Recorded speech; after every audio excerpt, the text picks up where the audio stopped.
میٹھا بھی کھا لوں, کھانا بھی کھا لوں, کھانے کے بعد گاجر کا حلوہ, پھر اس میں کسٹرڈ, پھر یہ. اور کمال کی بات یہ ہے کہ اس کو سنت کہتے ہیں. کبھی میں دعوت میں جاؤں نا, لوگ کھانا کھلاتے ہیں, کہتے ہیں یہ گاجر کا حلوہ. میں بھائی ہم نہیں کھا سکتے, ہم نے اللہ کا شکر ہے کھا لیا, یہ کہاں اتنا میٹھا ہے یہ, تو یہ تو طبیعت میں بھی سستی پیدا کرے گا, بدہضمی کرے گا. تو کہتے ہیں دیکھیں آپ لوگوں سے ہی ہم سنتے ہیں کہ کھانے کے بعد میٹھا کھانا سنت ہے. تو یہ پیغمبر صلی اللہ علیہ وسلم پہ بہت بڑا بہتان ہے. میں ان کو جواب میں کہتا ہوں کھانا کھانا سنت ہے, یہ تو ثابت کر دو پہلے, اس کے بعد میٹھا کھانا. نبی صلی اللہ علیہ وسلم تو گھر میں اکثر فاقوں سے رہتے تھے, کھانا ملتا ہی نہیں تھا. تھوڑا سا مل گیا تو وہ ایک ڈش بمشکل ملی, اس پہ پھر میٹھا بھی کھائیں. اور میٹھا بھی کی بھی کوئی میٹھا ہوتا ہے نا, یہ میٹھا تو چلو آپ نے جو اگر کھایا بھی تو کھجور کھا لیے, جو نیچرل میٹھا جو پھل ہوتے ہیں وہ کھا لیے. یہ جو میٹھا ہے نا, اس میں اتنا گھی اور اتنا وہ ڈال کے آپ نے, یہ سوائے بم کے کچھ بھی کام نہیں کرے گا. یہ پھٹے گا اندر جا کے, خود بھی پھٹے گا, اور جو بندہ یہ کھائے گا وہ بھی ایک دن دھماکے کے ساتھ پھٹ جائے گا. کھا کھا کے پیٹ بھر گیا, اس پر سے پیپسیاں پی رہا ہے اور پھر گاجر کا حلوہ کھا رہا ہے اور کہہ رہے سنت, نبی کی سنت پوری کر دوں, حلوہ بھی کھا لوں تھوڑا سا میں. روزہ رکھنا سنت ہے, بھوکا رہنا, روزہ رکھنا, ایام 20 کے روزے, پیر جمعرات کا روزہ, یہ سنت ہے. اور چست رہنا, ورزش کرنا, یہ سنت ہے. نبی صلی اللہ علیہ وسلم گھوڑے کی پشت پہ بیٹھ کے بہت دور نکل جایا کرتے تھے بعض دفعہ, اتنے آپ صلی اللہ علیہ وسلم کے جو ہے نا جسم میں چستی تھی. صحابہ کرام بعض گھوڑے سے تیز دوڑ لیا کرتے تھے.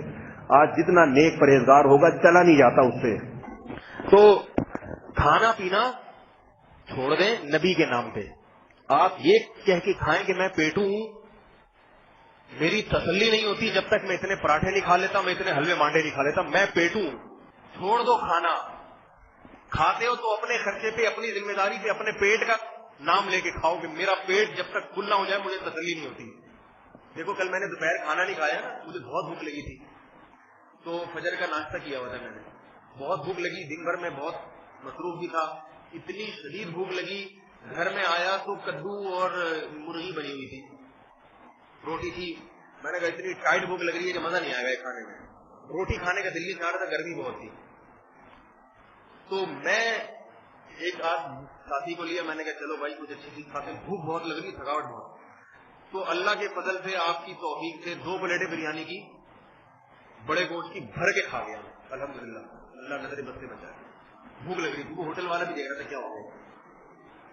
اب یہ میری بھوک تھی بھائی کہ میرا ایک پلیٹ سے پیٹ نہیں بھر رہا, اور گوشت بھی ماشاءاللہ اس میں بہت تھا, اور پھر کولڈ ڈرنک اور دہی وہی سلاد ولاد بھی, سب بٹر پٹر بھی, بھوک ٹائٹ لگی ہوئی تھی. لیکن میں نے اس کو یہ نہیں کہا کہ یہ نبی کی سنت ہے, مجھے خود بھی شرم آ رہی تھی کہ نبی تو اتنا نہیں کھاتے تھے. پھر میں نے نفس کو کہا کہ بھائی نبی طاقتور تھے, ہم کمزور ہیں, ہم نالائق ہیں. ہے بھائی ہم نالائق ہیں, کمزور ہیں, ہم کو جب تک تسلی سے کھا نہ لیں ہم سے تو چلا نہیں جاتا. نماز کیا ہوگی, ہم سے فجر میں تو پڑھی نہیں جائے گی, قرات نہیں ہو سکے گی, نمازیوں کا نقصان ہوگا, وغیرہ وغیرہ.